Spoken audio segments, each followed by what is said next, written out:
Believe it or not, I sent them the clip of Dr. Dingaling as well, but I don't know how far up the poll it made it. Sakes. Well, here I sent it to Lummy, and he never really responded after I sent it. Did you put any kind of context with it? No. Oh, my God.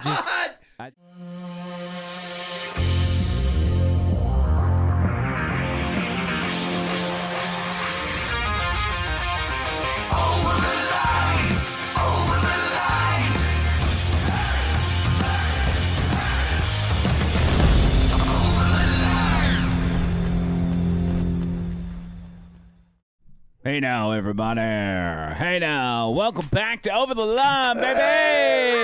Yes. And a brand new episode. First episode since the Trump inauguration. And first episode since I cut my hair. It's looking good, man. Do me a favor. Take the headphones off. And let's get a look. It looks good, man. I knew this was coming, and I said this on the radio. I knew as soon this was going to be the biggest downside of me cutting my hair because I was going to go to work, I was going to go to the radio station, and everybody was going to ask me to take my hat off. And for me, you might as well be asking me to take my pants off because it's just there's something awkward about it. So you hate all of the over-the-line folks that watch the podcast, I don't. That's why I posted a picture on Facebook without the hat when I first got it. Yeah, but it's different though. No, it's not. The difference is it's messed up now. It's under a hat. It's been under a hat all day. Oh, so I'll fix it up one day and yeah, I mean, do it upright, man. Just I'm serious. Let's good. It looks good. It looks good. How have you been, by the way? Yeah, I've been great. You look like the Unabomber. Okay. Yeah, hold on. Let me do this. Okay. There's a reason why I got this from Amazon. Amazon Basics. Great price. The reason I did that is because everyone at Chubb Fathers, where I'm working now, has always got they all got real cool hoodies. And I always, just show up kind of dorky looking. I was like, well, man, I want to be like these hip young dudes and chicks. So I got me a hoodie. And I was so excited. And it came in, and I put it on today, and I went walking in. It's a little bit warmer outside now. I go walking in, and nobody's got a hoodie on. Dang. Yeah. So I said, well, you know what? I'm going to wear a hoodie here. So what I'm going to do is I'm going to carry it in with me, but I'm not going to go in the door. I'm going to kind of peek around the corner and kind of look at the room. And if everybody's got their hoodies on, then I'll put it on real quick. It's a good-looking hoodie. Yeah. I'll give you that. Yeah. It feels good. Oh, man. And actually, I talked to Will. Will said he would gladly put I Love Everybody on there or Jay Bizzle. I like the Jay Bizzle. That's a good idea. Mm-hmm. Tony Gump, how are you? Tony! I'm doing fine. Wife and I took a trip down to Biloxi and got caught in the storm. I love you. You know, there's we only were 2 days in a casino resort where the casino was closed. It was like an episode of The Shining. There's only so many things you can do with your wife when you're snowed in a hotel room. Yeah. You know what I'm saying? Celebrate Trump and look on Twitter. Yeah,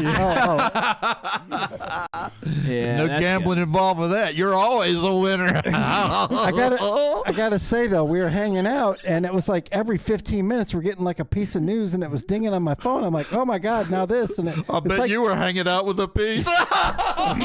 Amy, I'm sorry. That was completely inappropriate. I'm sorry, Tony. It was the news cycle, by the way, has been going at breakneck speed. I know it, man. Yeah, it felt like a whole new world by the time we were done with our vacation. Yeah, it's been wild. I want to address this before we get started, and this is something that I've been thinking about. I've been talking to a couple of people, well, one particular person about it. We've talked on the show countless times about Bubba the Love Sponge. Y'all know how much I love that show. I've been listening to him for years, all the way back to the Sirius XM days. They have a slew of podcasts that they put on their platforms, right? Mm-hmm. Some of them they do themselves. Some of them they kind of farm people in to do them. Mm-hmm. And there's even one that is just kind of some independent guys, and they said, hey, you know, you're more than welcome to use one of our podcasts per week, yada, yada, yada.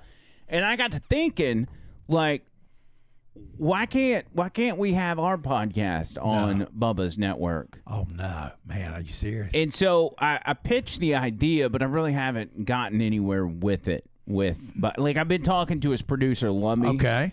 And I've been pitching it to him, and I don't know if they're watching it and they're like, man, this stuff sucks or what. But yesterday, 2 days ago, I'm listening to the show, and they're talking about it. They're talking about there's one particular podcast that they've got where the guys come in and they're like totally unprepared. Like they don't have they're supposed to be some, I guess maybe a conspiracy show. Mm-hmm. It's called Operation Pigmentation.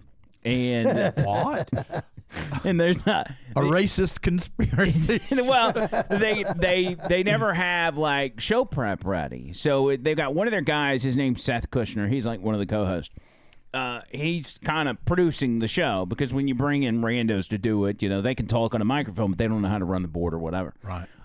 And apparently Seth Kushner is stuck kind of doing the show for them because they're just walking in and they've got nothing to offer. Oh, no, man.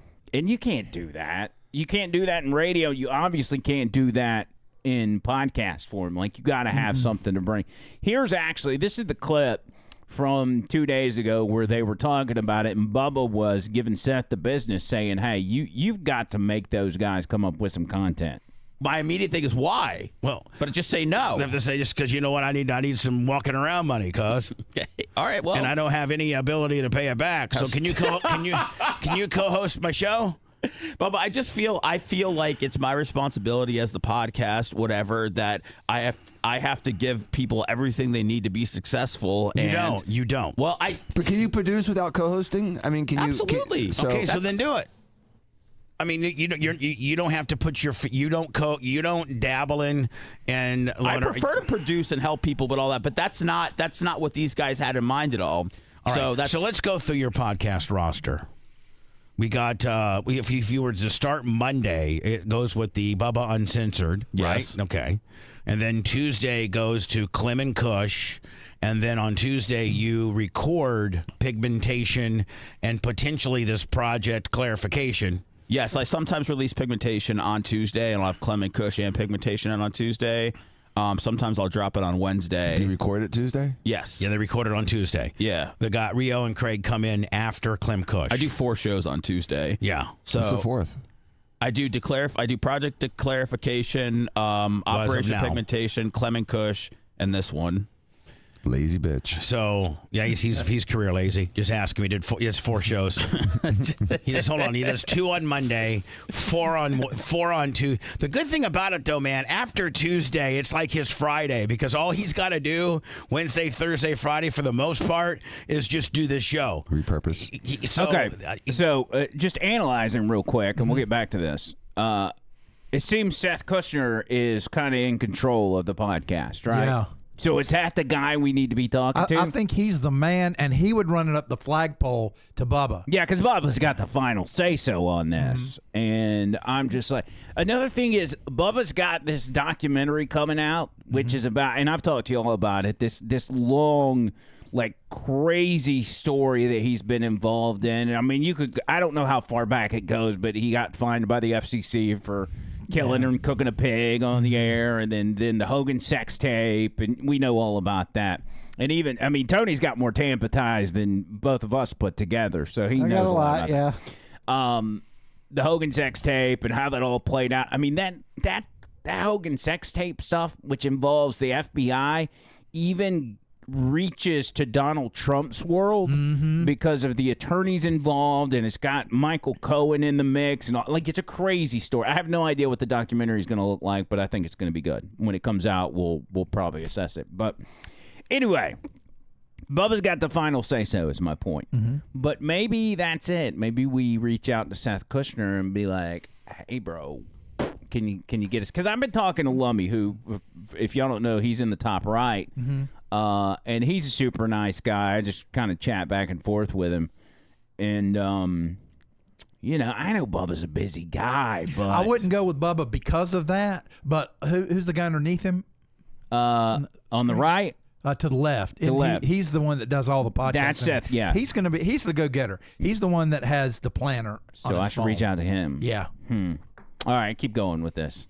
Let's see what we got here. The Blizzard, but yeah, it's right. You do the Blizzard on Thursdays. Yeah, but no, I'm not saying I'm not saying I have the busiest 2 job in the on world. Monday, 4 on Tuesday, 1 on Wednesday, 2 on Thursday, and 1 on Friday. Yeah. How many is that? 2, 6, That's a lot. 7, 8, 9, 10. You do double the amount of what most just regular, personalities. Most personalities do a shift.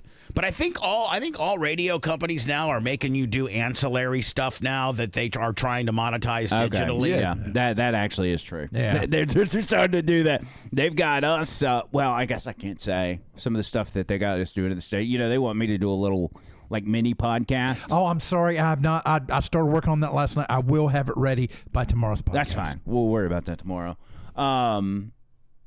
It's just because they're trying to get involved in the digital world. And I got to give Bubba credit. Like, these guys were on top of it. Way ahead of the curve. When it comes to taking, not just people that are just doing podcasts, but radio people that then went into the podcasting world.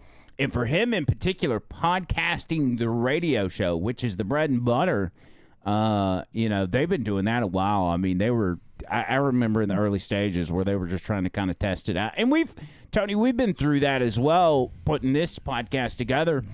Over the Line's been around since 2018, but this high-tech fancy studio has only been around a little over a year, and we've had to learn a tremendous amount about it. Anyway, let's keep going with Bubba. I'm keep interrupting him, but that's what he does on his show. He'll play a video and keep stopping it and talking. That's where I get it from. So, Seth, you want to host a podcast with me on Wednesday nights? 8 o'clock. What are you into, Dan? Labia on the wall. Cutting it up with Dan. Cutting it up with Dan. There you go. I like that. Labia reductions with Dan. Oh. Yeah, that would work. I think. No, let's whatever not. Dan wants. I'm not telling Dan no. And you're not telling anybody no. I'm not telling anybody no. Because you don't look, and you got to. You've got to. Project Declarification needs to be those two dudes that are navigating through conspiracy theories on their own, and you being back here making sure their levels are okay. Or if they need to pull up a particular website or something like that. I'm not even that. To me, a producer is more like giving them direction, helping them not suck, like developing them into a podcast that people like. But that's hard to do when you're hosting it. Yeah. So does that mean today is their first one by themselves? Are they doing? Yeah. Are they scheduled to record one today? Anyway, I guess it's not. I guess it's what they call it, Operation Clarification. Yeah, and then there's a pigmentation thing. What the heck was that? I think that's separate. So, yeah, that was separate. So the guys they're talking about is Operation. What did I call it? I already forgot.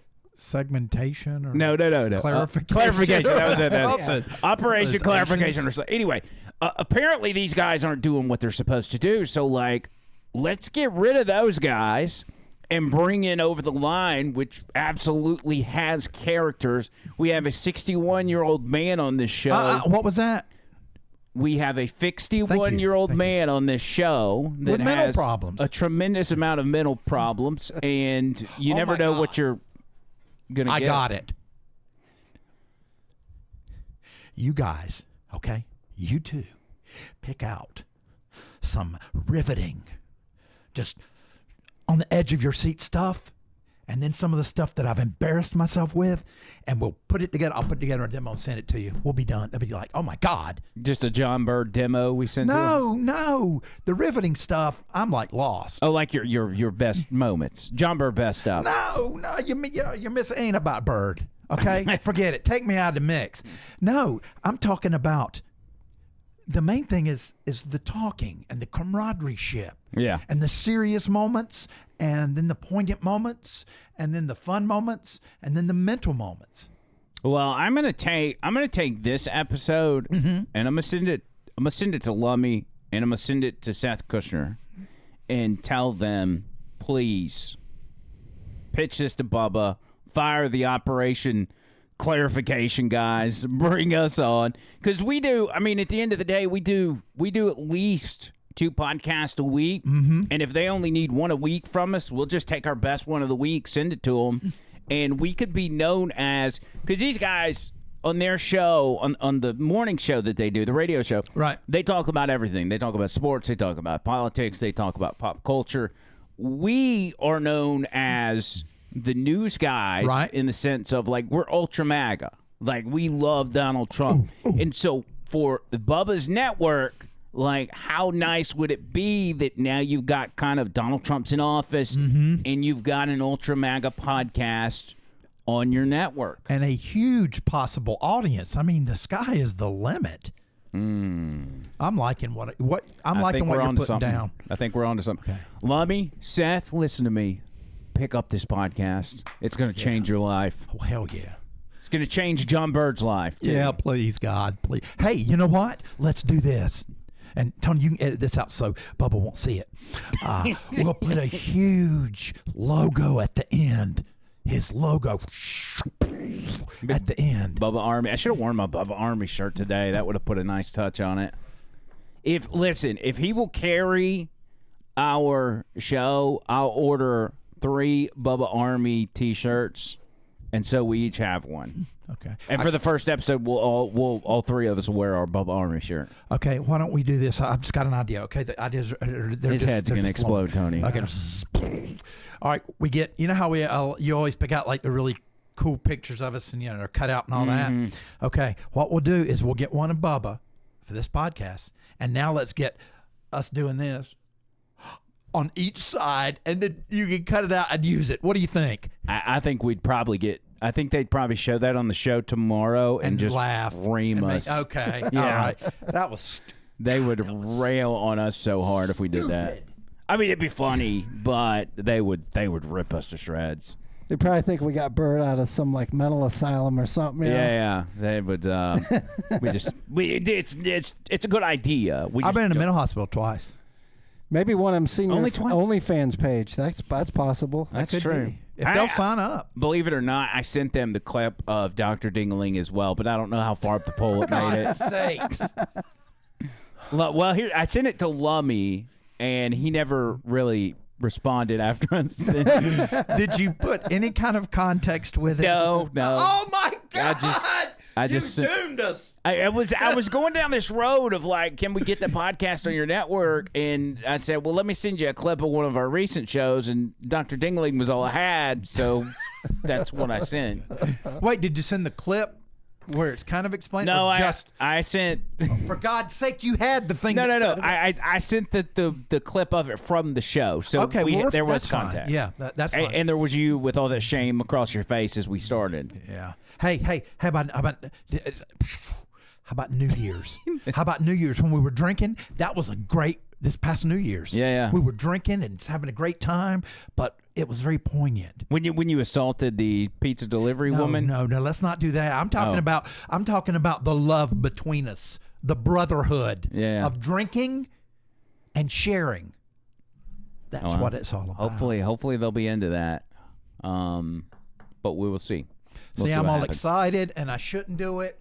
I get all excited. Well, let's mind our P's and Q's and let's not anticipate anything. Oh, yeah. Let's say we're just going to send this to Lummy. We're going to send it to Seth. We're going to say, hey, heard y'all looking for a new podcast. Because there's the one guy, there's a group of guys, and the show is called Tig's Bits. And I've actually talked to the guy, and I said, how did you link up with him? And he said, well, we were just talking about him on our podcast one day. Somehow they saw it and asked us if we wanted to do a podcast for him once a week. And so they're the show on Friday. I mean, I'm sure that they just take the name Big Tits and just change it to Tig Bits. Sounds like it. I think so. I think the host his name's Tiggs. Oh, okay. And it may be like some sort of, he's an LSU fan, so it's Play like off words. something Maybe like that. maybe he's kind of overweight and he has some man boobs. So he added that to it. I don't know. He looks like a pretty healthy guy. Oh, okay. Good. But there's one guy that's on their show, and he's from Alabama. I think he's from Troy, actually. So we got two Alabama shows on your Tampa podcast network. Hey, it worked for American Idol. Oh. Yeah, but where are they now? That's the question. Yeah. I was actually, and I know this is probably not what normal radio people need to do, but I was on Reddit trying to see what people said about local celebrities that they've met. And, of course, nobody said anything about me, but everybody talked about how awful Taylor Hicks was. It was like Taylor Hicks bad, Charles Barkley good. Yeah, I agree with Barkley. I've never. I was talking about that a week and a half ago with one of the guys at Really? at Chubb Fathers. Everybody says Taylor Hicks, who was Birmingham, Alabama, American Idol winner, that he was a nightmare to deal with. I can tell you when it first came out, I was in radio and we interviewed him, and I can tell you at the beginning, he was great. But then it went to his head. Obviously, it went to his head. I met him one time. He came to the station when I was over at 101, and my mom was a fan of him. I got him to take a little video, tell my mom happy birthday, so it wasn't much of an interaction, but everybody seems to have the same one. They're like, man, this guy is obnoxious. No offense if you're listening. I'm just telling you what I'm reading on the internet. I've never ran into him. I met Charles like lots of times, and there was one more famous person around here. I didn't even know who they were for probably 8 to 10 car wash visits. It's a country singer, Sarah Evans. Is that her name? Oh yeah, Sarah? was married to Jay Barker. Yeah, she was married to that guy. I talked to her probably a half dozen times until I found out who she was when an employee told me. And she was just regular in sweats and was Real taking sweet, the kids yeah. to go bowling or something. Well, and Jay Barker was a host of Cumulus on Jocks for a long time. See, I didn't even know that. Yeah. Well, actually, he And an was. Alabama quarterback. Yeah, he was a host on Crawford too. Oh, yeah, that's right. I think he brought him might in. still be doing that. I heard he has Like a a bad syndicated temper. show. Is there a truth Let's talk to about that? something else. There was some sort of situation, like a domestic violence deal that happened like a couple Okay. years ago or something. See, we just talked about, how's the weather, how's the family, things like that. But I think she knew I didn't know who she was, and that's why she talked to me so much. Yeah. In order to connect with Bubba, give us a Hulk Hogan, Nick Hogan story, Tony Gump. Yeah. Let's see, Nick Hogan's. Well, obviously there's the car story that's kind of famous. So, yeah, this is it. This is our Yeah. Tampa tie right here. Here we go. Tony Gump drove Nick Hogan's car that he crashed the day before he crashed it. Tony ran a car wash in Tampa, Florida. What was the car wash called? It was called Clay's at the time. Clay's. Yeah, it was right off of, I'm trying to think of the Missouri Avenue. Dale Mabry. No, that was a different location. But just to make sum it- it all up, to make it short, he came in, he had a yellow Supra, and it had a racing transmission that was stick shift. And anytime he came in, I'd have to drive his car and put it on the detailing pad, and we would hand wash it because you couldn't put it through the regular tunnel. Okay? So he came in, and he had like his entourage of his friends. The kid that got mangled the next day in that car accident, Yeah. he was there. He had a Toyota truck with him. It was like blue.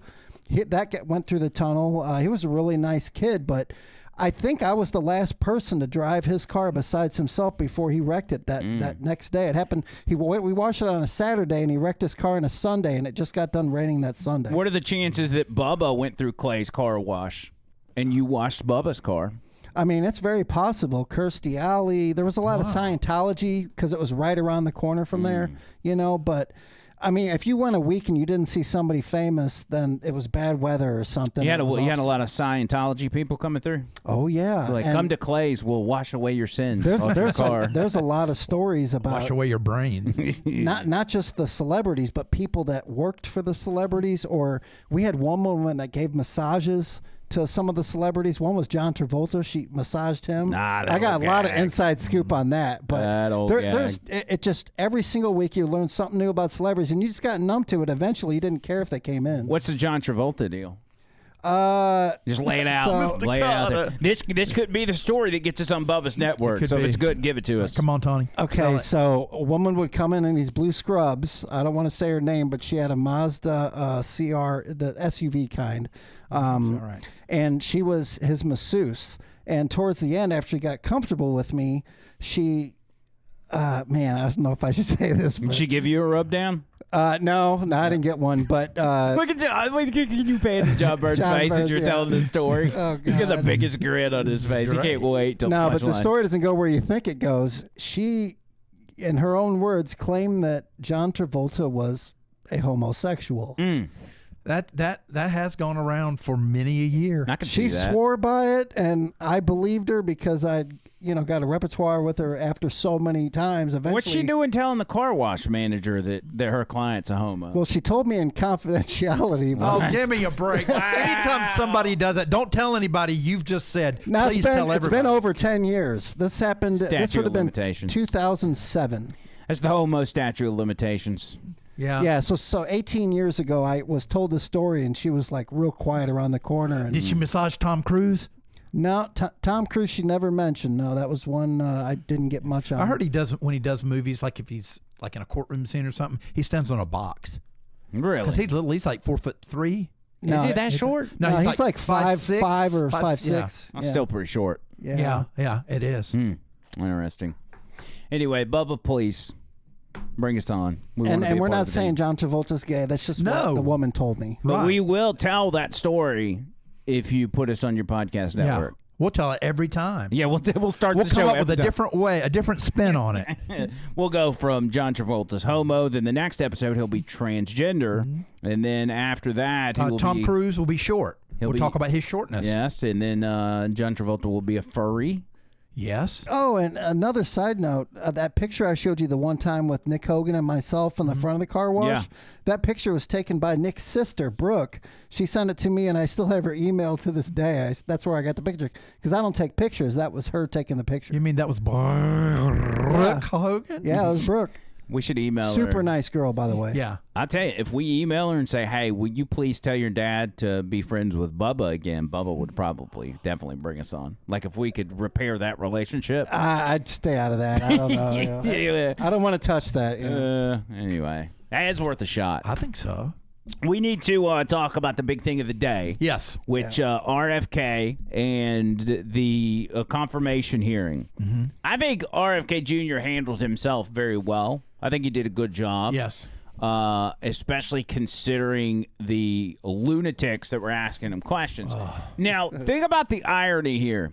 We've got a Kennedy that is on Capitol Hill in a confirmation hearing being absolutely attacked on another level by Democrats. Who would have ever thought that? What world do we live in Yeah. where Democrats are treating a Kennedy as public enemy number one? Which tells you that RFK Jr. is probably a good guy, but he's the most middle of the road guy in the entire cabinet at this point. Yep. I mean, he's independent. I mean, a lot of these guys are Tulsi Gabbard and others. Like, these are middle of the road common sense people, and it's the kind of stuff that got Trump elected in the first place. Right. Here's RFK Jr. with Senator Mark Warner from Virginia. Watch these people as they cannot contain their anger and hatred for Robert Kennedy Jr. Said publicly, you want to immediately get rid of 600 NIH workers on job one, on day one. When we had our meeting, you said you'd actually like to get rid of 2,200 people from HHS. Which offices are you going to start cutting and riffing these 2,200 workers from? Senator, there's 200 political appointees that are changed during every administration. So if you got rid of those 200 political appointees, you're not going to replace them with your political appointees. Well, President Biden this year changed 3,000 employees at HHS, 3,750 So at NIH. your 2,200, what departments are you going to pick them from? Well, the same as President Biden did when he changed 3,000 out. They're from all across all I'm down to a minute 30. The chairman's been generous with colleagues on both sides. I may have to go a couple minutes over, but let me just say, so let's just answer, this would be, I hope, since you're asking to become the top healthcare official in the United States in terms of HHS, huge ramifications, and part of this job is to be the senior advisor to the president on health issues. So when we're looking at this purge and we're looking at laying off workers, when we're looking at potentially the president's illegal offer to try to buy out federal employees, which I would say to any federal employees, think twice. Has this individual in his business world ever fulfilled his contracts or obligations to any workers in the past? Whatever. But if you are in this position, will you pledge that you will not fire federal employees who work on food safety, work on trying to preventing things like salmonella? Salmonella. 91,000 employees. So that I take that as that's a simple yes, and I'm going to take that as a no. Run that I take that as a no. Will you actually? We talked about protecting Americans from cyber criminals, something we need to do a lot more on. Will you commit not to fire anyone in the health arena who currently works on protecting Americans from cyber attacks in their healthcare files? I will commit to not firing anybody who's doing their job. There we go. Based on your opinion? Based upon your opinion or your political agenda or Mr. Trump's political agenda? Based upon my opinion. So I guess that means a lot of the folks who've had any type All right, of... so check this out. Two things here, all right? I want you to take that, and I want you to rewind it, but put it on mute. I want to point something out. Yeah, pull it all the way back to the beginning, and then... Well, like body language expert kind of thing. Well, I want you to watch something. All right, play it. Now watch Mark Warner's hands, all right? As he puts his hands out, I know. he's shaking, okay? And this was a theme that I noticed throughout the day. And you go through that whole video, and his hands are shaking. Mm-hmm. He's scared of all the money he's going to be losing. It's like everybody on Capitol Hill is so old, and they have Parkinson's. Oh. Like, it wasn't just him. Like, they're all, and it's people that have been in there for years and years. It's not like they're nervous because they're public speaking. Like, what's going on? You have the audacity to attack this guy over health, and you're over here shaking. Second of all, Mark Warner gets a tremendous amount of money from Big Pharma, which is exactly why he's going after RFK Jr. Yep. So there's that. Good point. I never even noticed that. Yeah. I never noticed that. I thought he was just nervous or something until you just pointed that out. Yeah, it's weird, you know. Drinking all those soda pops. I don't know. Yeah, maybe sugar's low or something, or sugar's too high. Then there was Pocahontas, Elizabeth Warren, and she was not happy because she gets a tremendous amount of money from Big Pharma, and she wants to defend them. She wants to know. She wants an assurance from RFK Jr. that he will not sue big pharmaceutical companies. She wants the HHS secretary to assure her that he will not go and attack her beloved pharmaceutical companies. Watch. You financially down the line. I'll comply with all the ethical guidelines. That's not the question. You and I, you have said You're asking me, Senator, you're asking me not to sue pharmaceutical companies. Yeah, you are. Yeah. Exactly what you're doing. No. Look, no one should be fooled here. As Secretary of HHS, Robert Kennedy will have the power to undercut vaccines and vaccine manufacturing across our country. And for all of his talk about follow the science and his promise that he won't interfere with those of us who want to vaccinate his kids, the bottom line is the same.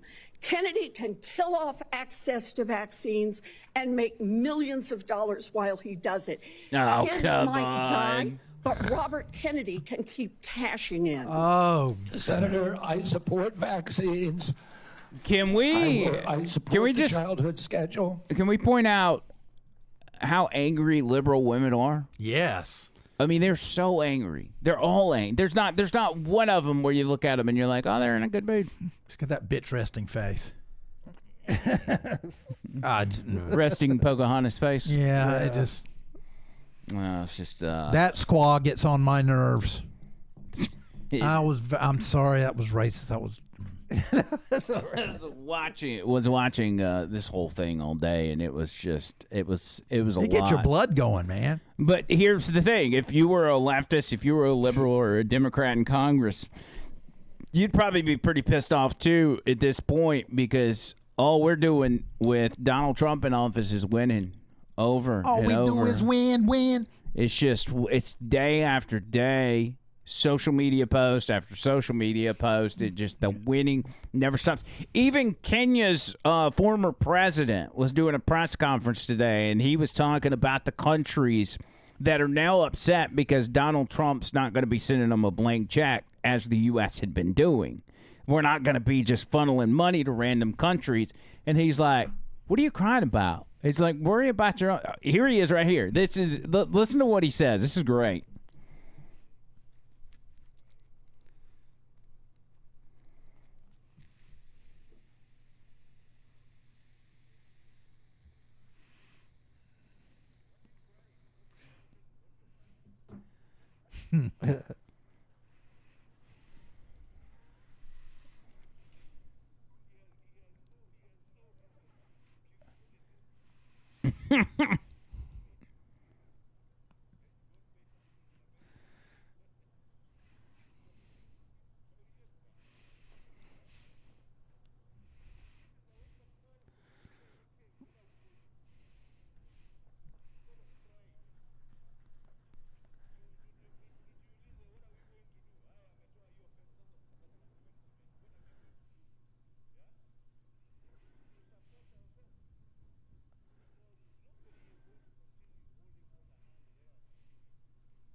There you go. I like that guy. Yeah. I like that guy. Why is he not president anymore? You know who that reminds me of? And I'll get you to YouTube this real quick, Tony.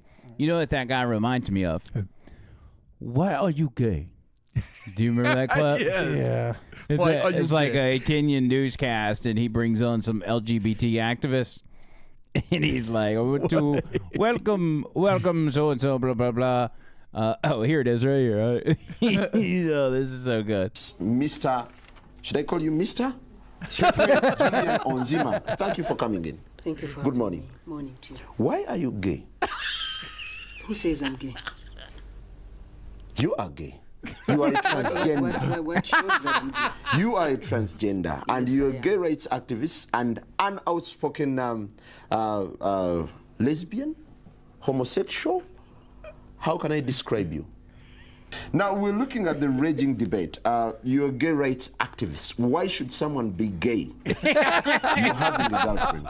Yes. Do you perform the natural obligations? I'm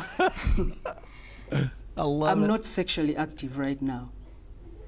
So what are By you doing with choice. this lady? By choice. By choice? Yeah.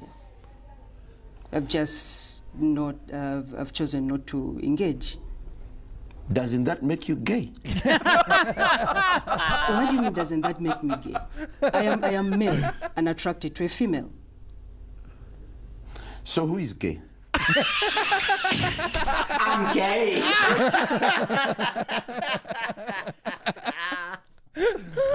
That's so good. Good call on that one. We need to have him on the podcast.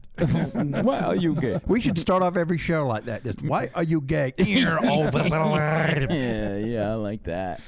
I like that. Man, just winning. That's all we're doing. Yep. You had who was it? Stephen A. Smith was on Bill Maher's show. Yeah, I saw that live. That's the first time I've seen Bill Maher in years, like live at the Really? hotel in Biloxi. Yeah. You know people that are big Bill Maher fans. Oh, I know one in particular. I'm not going Yeah. to mention, but yeah. Yeah. If I want to know what he's thinking, I'll just watch an episode of Bill Maher, and he's right in tune with that. Right, no need to talk to him. Nope. Like, you just go watch Bill Maher's show. Stephen A. Smith was on there, and Stephen A. Smith's been on fire as of late because it's like it's just started clicking for him. Like, he's getting it. He understands this whole thing with Trump and the support for Trump. And so, of course, they were doing their normal Trump hating stuff and blah, blah, blah. And Stephen A. Smith lays it out, and he's like, dude, here's the deal. The reason his popularity is high right now is because he's doing what he said. Whether you like it or agree with it or not, what he said he was going to do is what he's doing. Yeah. And America's not used to that. The voters are not used to a political figure, in particular a president, making promises on the campaign trail and then committing to those and actually going through with those promises. Usually they'll make the promises, they win the election, they don't ever mention it again, and they don't remind you about what their promises were, and then they just go do whatever they do. Think about it. It's been how many days since he's been president? What are we at? 8, 9 days? It hasn't even 9 been days. 2 weeks, and look what he's accomplished. I think the funny thing is, I don't think that the left can keep up with Trump. He's moving so fast that I don't even think they can keep up, because if you remember how far behind, the big thing with me with the Biden administration, you had dumbasses that had no idea what they were doing. They couldn't do more than one thing at a time. Yeah. If you think about it, they could. It was like this big moving ship that moved like this. You know, Trump, on the other hand, has all these fingers and he's moving forward. Yeah, there's one promise I wish Biden would have kept, was that said he was going to cure cancer.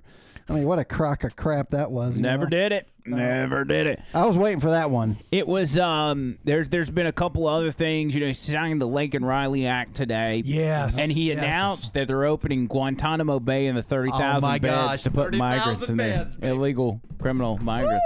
Anyway, here's Stephen A. Smith on Bill Maher. I thought he did phenomenal with this. Listen. Here's the deal. The man was impeached twice. He was convicted on 34 felony counts. And the American people still said, he's closer to normal than what we see. Exactly. Left. That's what they're saying. He's closer to normal. Why? Because something that pertains, when you talk about the transgender community, for example, when you're talking about issues that pertain to less than 1% of the population, the Democratic Party came across as if that was a priority more so than the other issues. And so he comes into office. Now you're talking about childbirth, citizenship, and what have you. He knows that's not going to pass the mustard, but he knows that he made that promise. So when he shows up week 1 on Capitol Hill and he says, this is what we're going to do through an executive order, even though it's going to be shot down through the courts and what have you, he's saying, I kept my promise. A lot of other things that he's going to point to that he's going to try to do. I kept my promise. Then you turn around and you look at the left and you say, what promises did you keep? Now, you might know the answer to that. I'm certainly not questioning your knowledge about that at all. What I'm saying is what resonated with the voter. What voter out there can look at the Democratic Party at this moment in time and say, there's a voice for us, somebody that speaks for us, that goes up on Capitol Hill and fights the fights that we want them fighting on our behalf. They didn't do that.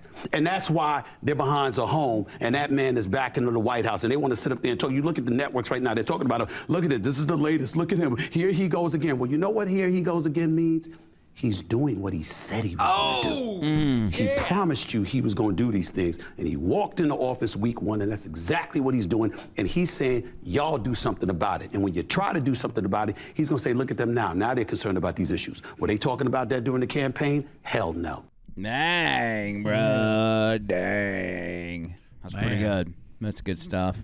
It's just, I think maybe, and we obviously got caught up in the last 4 years of all the craziness going on with Biden and everything else, but I think we lost a level of appreciation for Donald Trump. Yes, we knew he was good. Yes, we knew he'd get the job done.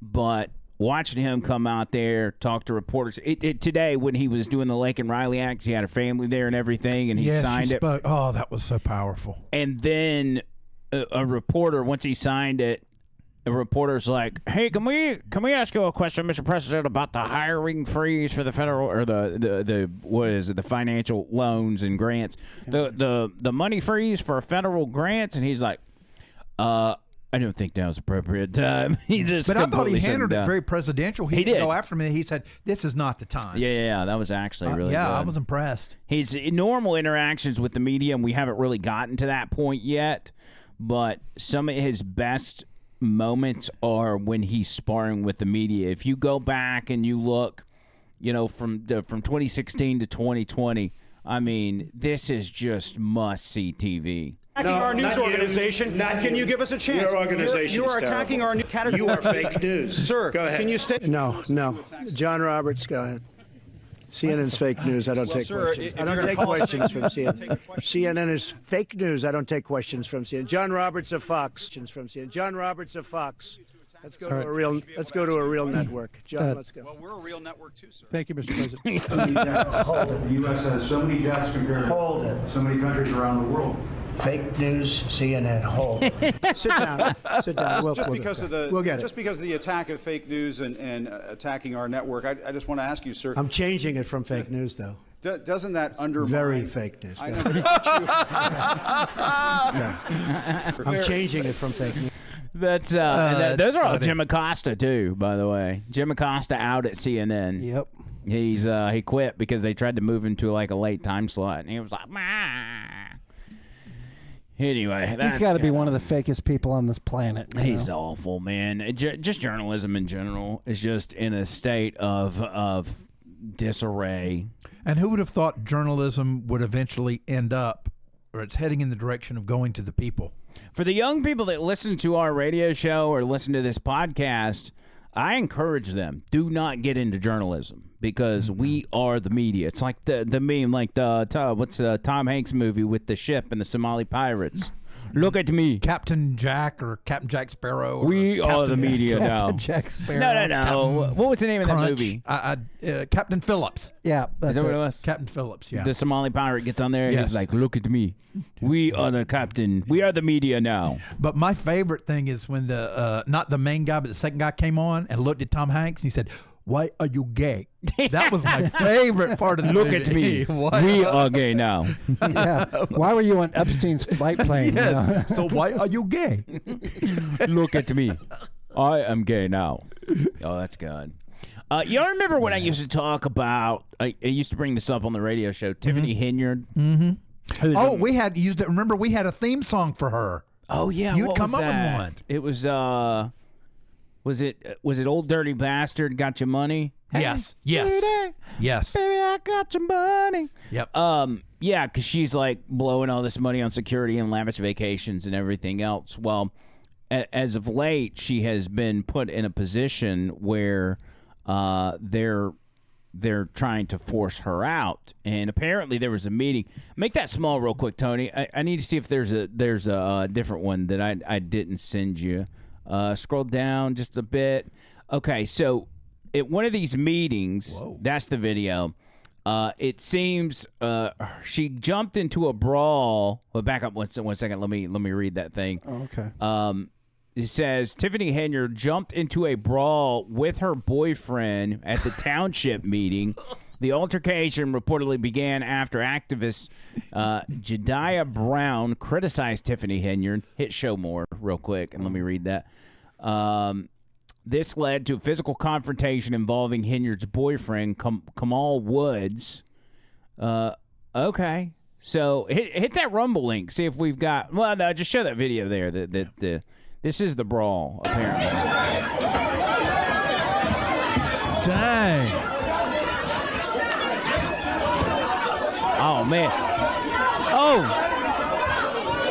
I think I just saw a weave fly across the room. Did you see that? Mm-hmm. Look at him going. Now, this is a city council meeting.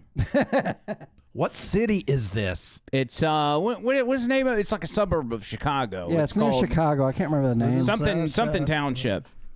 So anyway, that gets her back into the news cycle because she's obviously the people of the city are getting fed up. Now in this report from Fox 32 in Chicago, she is now proposing new rules because a lot of this has got to do with money and the extravagant amount of money she's spending on herself. She's proposing a rule that they cut 90% of her salary, which seems like a very noble thing to do. It does. But that's only if she loses and somebody else takes the position. Then they cut 90% of the salary of the mayor. Wait a minute. So she wouldn't be getting anything anyway. No. Salary stays the same unless she gets kicked out of office and somebody else comes in. Then they cut the salary. So basically she's saying, if I ain't going to win, ain't no bitch going to win. Correct. Yep. That is correct. Here's that report from Fox 32. South suburban politician under fire for the way she spends tax dollars has come up with let's say a unique strategy to discourage people from running against her. She is proposing a nearly 90% cut in her position's salary, but only if she is not filling it. That's right. It's kind of smart, honestly. The latest controversy surrounding Dalton Mayor and Thornton Township Supervisor Tiffany Henyard. Did you know about this beforehand? Why are you gay? Absolutely not. No word was given to myself. Thornton Township trustee Chris Gonzalez was just sitting down at the start of the township's board meeting 2 weeks ago when he was handed a 7-page proposed ordinance requiring an immediate vote. You had no time to read. No, and then we get pretty much into the meeting pretty quick. It's only 7 pages. Thornton Township Supervisor Tiffany Henyard, who also doubles as the mayor of Dalton. Hey guys, what? Super Mayor Tiffany Henyard, the people's mayor. Henyard is certainly charismatic, often bringing a DJ to board meetings to help her make a point. Oh my Pay me God. what you owe me. But she's also controversial, spending tens of thousands of taxpayer dollars to promote herself with billboards and purchase first-class tickets for out-of-town trips, using public employees and vehicles to promote her personal charity, and taking Dalton officers off the street to create a personal security detail that's resulted in thousands of hours of overtime. Oh, my God. But back to that ordinance, which passed without Gonzalez's support. But they're like, I can't believe this. How could someone do that? What it does is to ensure that Henyard continues to receive her $224,000 a year salary Dang. as supervisor. For a small town. Low If a town. non-incumbent That's more than a becomes senator. Supervisor, in other words, if someone challenges Henyard and beats her, the salary for that position drops to just $25,000 a year, a pay cut of nearly 90%. Trustee Gonzalez says it's a political poison pill to scare off competition. Discourage people from running is probably the first thing that comes to mind. Is this legal? No, it's so illegal in so many ways. Municipal Attorney Bert Odelson, who represents Henyard's political opposition in Dalton, says under equal protection of the law, the salaries of elected officials have to be identity blind, meaning they don't change based on the person holding the job. It's maybe the worst attempt to try to dissuade people from running that I've ever seen, and that's a long time. Henyard isn't facing re-election until 2025, but already potential competitors are circling despite the drastically lower salary, including State Senator Napoleon Harris. But if Henyard Wait a minute. elected, A black guy named Napoleon? That's the most shocking. I've never heard of that. That's the most shocking part of this entire report. He's good looking. Looks like he's probably like on one of those BET shows. You know, one of those love romantic things. Tyler Perry. Yeah, he looking good. Anyway, that's the latest with the Henyard A stuff. multimillionaire needs to come in there and say, I don't want a salary. $224,000 a year is a pretty good payday for the city of Dalton, which is, not obviously not a lot. What of did it people. for me is the bodyguards. Here's a Tiffany Henyard best of. These are some of her best moments right here, where she is, flaunting her stuff. Handle anything as relates to with credit cards. As you heard me speak today in my board meeting about, I do not handle that. Some of those charges are for you, though. No, sir. You didn't go to Las Vegas? Oh, God. What is that? No comment. That's a super lie. You were in Las Vegas? Of course I do. Did you fly first class to Las Vegas? Any other questions? You're not going to answer how taxpayer dollars are being spent? That seems odd. I just answered it. No, you What do didn't. mean? I just answered your questions. You said you wouldn't answer about Las Vegas. You asked me a question and I responded. We can't band together at this time, at this moment. This is going to be Black History Month, right? Y'all all say Martin Luther King had a dream, but guess what? I am the dream. Oh, God. They want to hear from the mayor. If y'all ain't learned that yet. Black History Month. Of course I'm going to give away $1 million to help you pay your mortgage and your rent. Of course I am. The mayor, not the trustees that don't do nothing, that only run their mouth. We getting scrutinized in the media. For what? Loving on the people? Showing them that they matter to us? We going through the fires for y'all. It's Black History Month. As the first African-American female mayor of Dalton, of course I'm misunderstood. Y'all should be ashamed of yourself. Y'all black. Y'all are black. And y'all sitting up here beating and attacking on a black woman that's in power. Y'all should be ashamed of yourself. Can I say she looks like Ashley Larry from Chappelle's show? Does she not? Oh my God! How does she get away with that stuff? I don't know, man. I don't know. It's been going on a while too, a long while. Oh, I got to do this story. We're running out of time, and I've got to do this story. Okay, just show it on the screen now. This individual on the right side of this picture is a rapper. Her name is Dank DeMoss. Oh, yeah. And Dank DeMoss, who is a very large woman, she was headed to like a Detroit Lions watch party. She ordered a Lyft. And by Lyft, I mean like ride share. Not like a forklift. I knew it. I was waiting. She ordered a regular Lyft, not a forklift, but she should have ordered a forklift because this Lyft driver pulls up and is like, hey, girl, you ain't gonna fit in my car. And she obviously got upset about that. Well, now she's suing Lyft for like $5 million for a guy not letting that get into his Honda Civic. His car. His car, that's correct. Watch this. It's crazy. Blanding tells us she was just trying to get to a Detroit Lions watch party this month when her Lyft rolled up. As I'm walking, I see him like making faces or whatever. I'm like, oh man. She already knew. I can fit in this car. Believe me, you can. Yes, I can. Believe me. He told her there's not enough room in his car. The kicker part was when he started to talk about his tires. You know, I feel like that was a slap in the face. That was like my tires. You know, like. The driver said his tires could not handle her weight. For every big person you turn down. Wait a minute. Pause this real quick. Do you hear the car engine?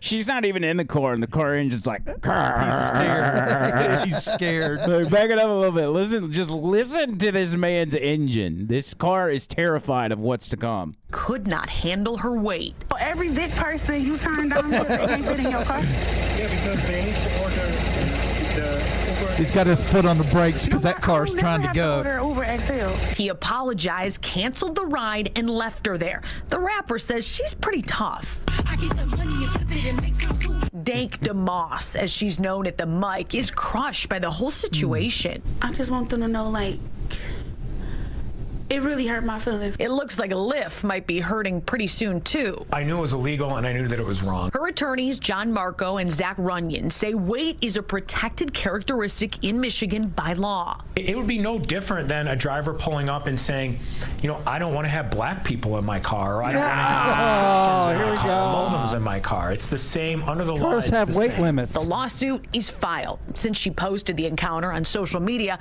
other full-figured folks have reached out saying the same thing happened to them.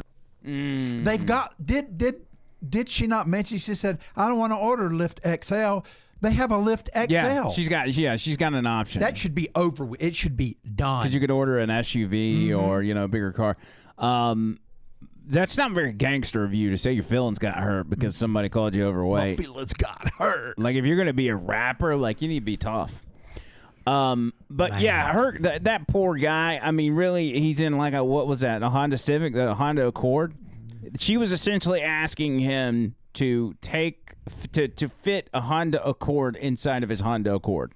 That's exciting. Yep. That's what she was saying. How far up can the seat go? For God's sake, how far can you put that passenger seat up? You know what I would have done? I'd have been like, "All right, sis, come on, let's see you get in this car." Yeah. And then let her try to wedge in the back door a couple times and then give take up. off.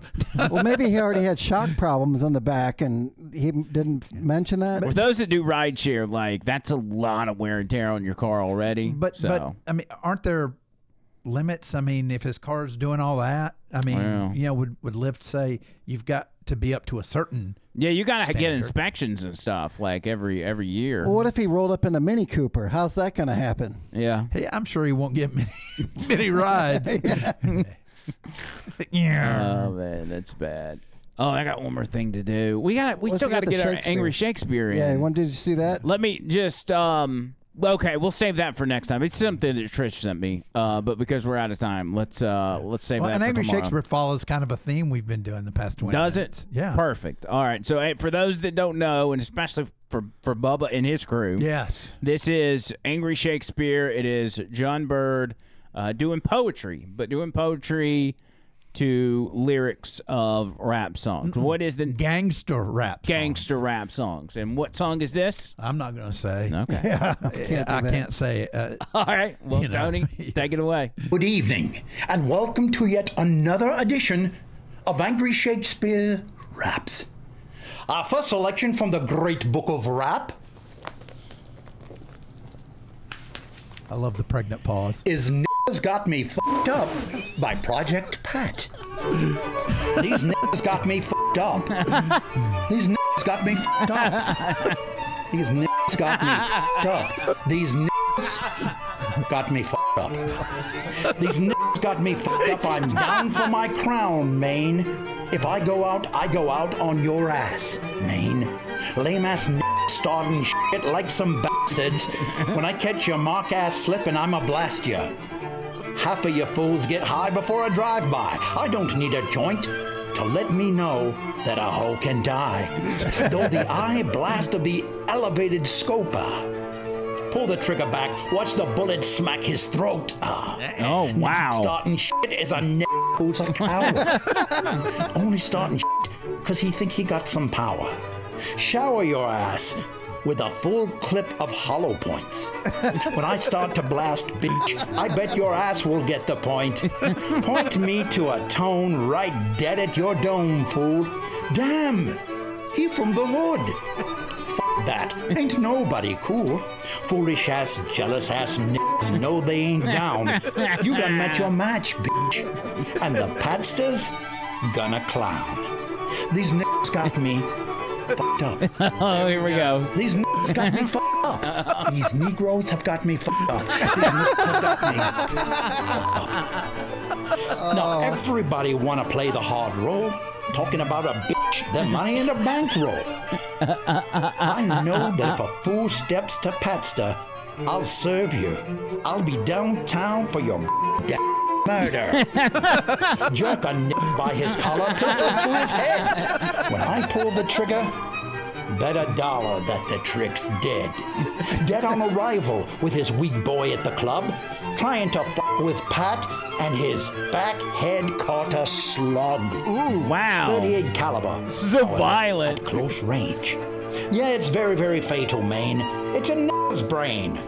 Train every day. I'm a motherfucking soldier. When you come up missing, motherfucker, I done told you. Hold your nuts up. Go and get your pop gun. You must be a fool if you think a n***'s gonna run. Yeah, this n***'s gonna run from your ass. I'ma pull the gat back till you stuck. N***, shoulda known, dog. Project Pat, he don't give a f***. These n***s got me. Here we go. These n***s got me. There we go again. These n***s got me fucked up. Fucked up. Fucked up. Fucked up. Fucked up. Fucked up. I told you, man, that may be a record. I need to go back and count the other ones. That may be a record of bleeps. Oh, that was a lot. That was a lot, man. What a great ending to that. Oh, that was good. Oh, anyway, man. That's what we call going out with a bang. Bang, bang. But the gangster rap was right, because it was a very violent song. Yes, it was. It painted a pretty bleak picture of our streets. Yes, it did. Makes the hood seem like a very scary place. Yes, it does. All right, we got to get out of here. Tony Gup, you got some final words, my friend. Real quick, just keep winning, Trump. We got to get all these people into their spots. We need RFK Jr. in there. We need Kash Patel. We need all that stuff. And just stay positive, everyone. Stay positive. Yes. John Bird. Yes, B is for bringing it every day. No matter what you do, when you live your life, you bring it every day. U is for unbelievable. Make sure that people see your personality like, man, that guy's unbelievable. Bring who you are. B is for bowel movements. Make sure that they are regular. It's important. You don't want diarrhea and you don't want to be constipated. So bring it. Bring that bowel movement. B is for boys. I'm one, and half the country is. There's none of this transgender stuff. There's boys and there's girls. And A is for asshole. Don't be an asshole.